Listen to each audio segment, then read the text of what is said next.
সম্মানিত ভিউয়ার্স, এই মুহূর্তে অবস্থান করছি আমার গায়ের ছোট্ট সেই বাগান বাড়ির চিলেকোঠায়।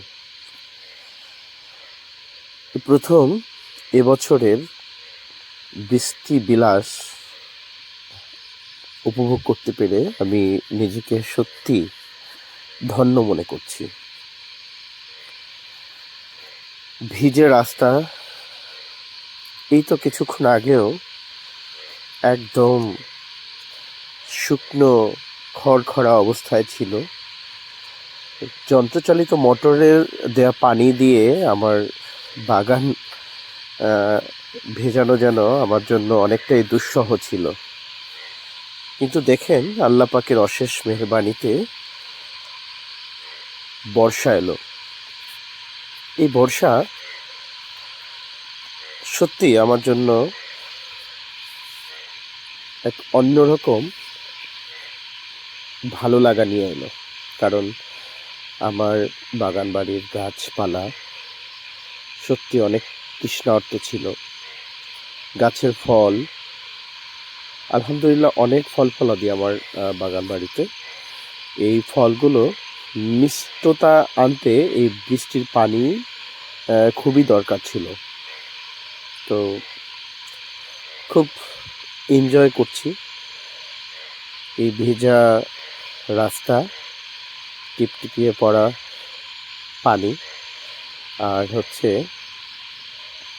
দুপাশে সারি সারি লাগানো সবুজ গাছের ফল ফলাদি, এগুলো উপভোগ করছি। আসলে গায়ে এই এরকম একটা ছোট্ট কুঁড়ে ঘর থাকাও একটা আশীর্বাদের মতোই মনে হয়, যেন ভাগ্য বিধাতা খুব কাছাকাছি অবস্থান করেন সেখানে। অন্যরকম একটা ভালো লাগা কাজ করে। কোনো কৃত্রিমতা নেই কোনো ইট পাথরের ধুলোবালির কোনো জঞ্জাল। আমার সত্যি ভালো লাগে। আমি যদি কখনো কোনো অস্থিরতায় ভুগি বা দীর্ঘ কাজের কোনো বিশ্রাম নেয়ার কোনো চেষ্টা থাকে ভিতরে, আমি পুষে রাখি আমি কখন বাড়িতে যাব। তো আজকে এই বৃষ্টিকে আমি খুব ভালোভাবেই বরণ করে নিলাম। আর দেখতে পাচ্ছেন চিলেকোঠার পাশে আমি একটা ফ্রেম দাঁড় করিয়েছি। এখানে খুব শীঘ্রই একটা নতুন চমক আসতেছে। ওই যে দূরে আমার দেখা যাচ্ছে লেচু গাছ, লেচু ধরেছে, বিভিন্ন ফল ফলাদি চারপাশেই। হাত বাড়ালেই যেন ছাদ থেকে আমি এগুলো ছুঁয়ে দেখতে পারি। এর মধ্যে সবচেয়ে বড় আকর্ষণ হলো মাধবীলতা।